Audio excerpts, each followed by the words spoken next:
reasonable to conjecture that in the eyes of the Druids also, who revered the plant so highly, the sacred mistletoe may have acquired a double portion of its mystic qualities at the solstice of June, and that accordingly they may have regularly cut it with solemn ceremony on Midsummer Eve. Be that as it may, certain it is that the mistletoe, the instrument of Baldur's death, has been regularly gathered for the sake of its mystic qualities on Midsummer Eve in Scandinavia, Baldur's home.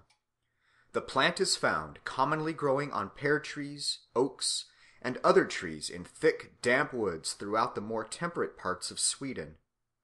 Thus, one of the two main incidents of Baldur's myth is reproduced in the great midsummer festival of Scandinavia. But the other main incident of the myth, the burning of Baldur's body on a pyre, has also its counterpart in the bonfires which still blaze, or blazed till lately, in Denmark, Norway, and Sweden on Midsummer Eve. It does not appear, indeed, that any effigy is burned in these bonfires, but the burning of an effigy is a feature which might easily drop out after its meaning was forgotten, and the name of Baldur's balefires, or Baldur's balar, by which these midsummer fires were formerly known in Sweden, puts their connection with Baldur beyond the reach of doubt, and makes it probable that in former times either a living representative or an effigy of Baldur was annually burned in them. Midsummer was the season sacred to Baldur, and the Swedish poet Tegner, in placing the burning of Baldur at midsummer, may very well have followed an old tradition that the summer solstice was the time when the good god came to his untimely end. Thus it has been shown that the leading incidents of the Baldur myth have their counterparts in those fire festivals of our European peasantry, which undoubtedly date from a time long prior to the introduction of Christianity. The pretense of throwing the victim chosen by lot into the Beltane fire, and the similar treatment of the man, the future Green Wolf, at the midsummer bonfire in Normandy, may naturally be interpreted as traces of an older custom of actually burning human beings on these occasions, and the green dress of the Green Wolf, coupled with the leafy envelope of the young fellow who trod out in the midsummer fire at Mushheim, seems to hint that the persons who perished at these festivals did so in the character of tree spirits or deities of vegetation. From all this, we may reasonably infer that in the Baldur myth on the one hand, and the fire festivals and custom of gathering mistletoe on the other hand, we have, as it were, the two broken and dissevered halves of an original whole.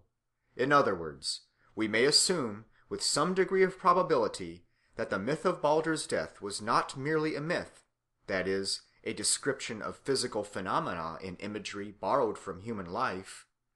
but that it was at the same time the story which people told to explain why they annually burned a human representative of the god and cut the mistletoe with solemn ceremony.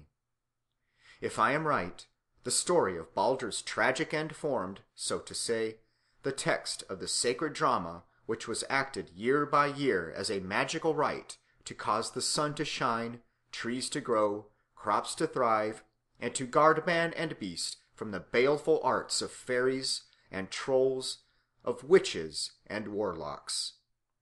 The tale belonged, in short, to that class of nature myths which are meant to be supplemented by ritual. Here, as so often, myths stood to magic in the relation of theory to practice. But if the victims, the human Baldurs, who died by fire, whether in spring or at midsummer, were put to death as living embodiments of tree spirits or deities of vegetation, it would seem that Baldur himself must have been a tree spirit or deity of vegetation. It becomes desirable, therefore, to determine, if we can, the particular kind of tree or trees of which a personal representative was burned at the fire festival. For we may be quite sure that it was not as a representative of vegetation in general that the victims suffered death. The idea of vegetation in general is too abstract to be primitive. Most probably, The victim at first represented a particular kind of sacred tree. But of all European trees, none has such claims as the oak to be considered as preeminently the sacred tree of the Aryans. We have seen that its worship is attested for all the great branches of the Aryan stock in Europe.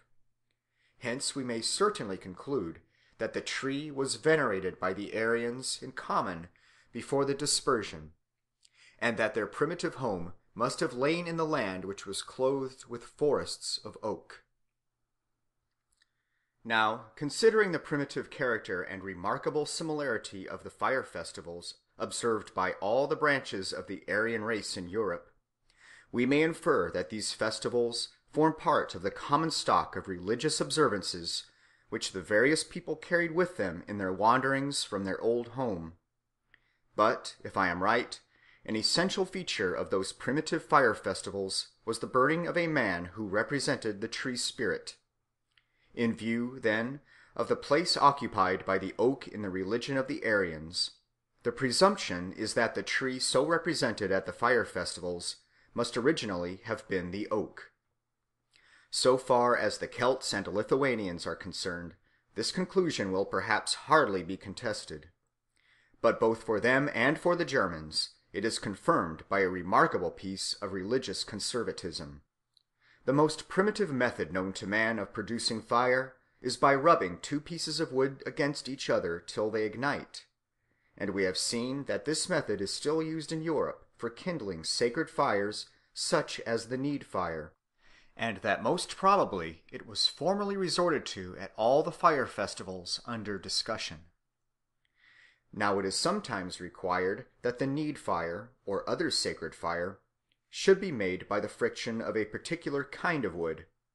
and when the kind of wood is prescribed, whether among Celts, Germans, or Slavs, that wood appears to be generally the oak. But if the sacred fire was regularly kindled by the friction of oak wood, we may infer that originally the fire was also fed with the same material.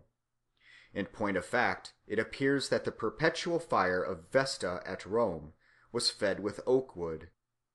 and that oak wood was the fuel consumed in the perpetual fire which burned under the sacred oak at the great Lithuanian sanctuary of Romov. Further, that oak wood was formerly the fuel burned in the midsummer fires may perhaps be inferred from the custom, said to be still observed by peasants in many mountain districts of Germany, of making up the cottage fire on Midsummer Day with a heavy block of oak wood. The block is so arranged that it smoulders slowly, and is not finally reduced to charcoal to the expiry of a year. Then upon next Midsummer Day the charred embers of the old log are removed to make room for the new one, and are mixed with the seed corn or scattered about the garden.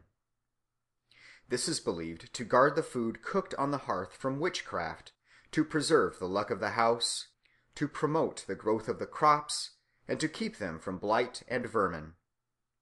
Thus the custom is almost exactly parallel to that of the Yule log,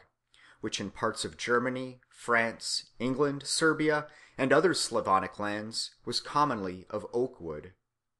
The general conclusion is that at those periodic or occasional ceremonies the ancient Aryans both kindled and fed the fire with the sacred oak wood. But if at these solemn rites the fire was regularly made of oak wood,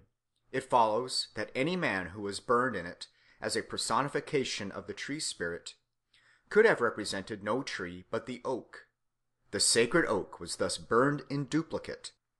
The wood of the tree was consumed in the fire, and along with it was consumed a living man as a personification of the oak spirit. The conclusion thus drawn for the European Aryans in general is confirmed in its special application to the Scandinavians by the relation in which, amongst them, the mistletoe appears to have stood to the burning of the victim in the midsummer fire. We have seen that among Scandinavians it has been customary to gather the mistletoe at midsummer.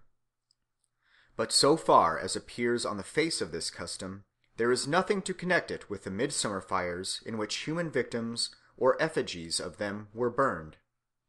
Even if the fire, as seems probable, was originally always made with oak wood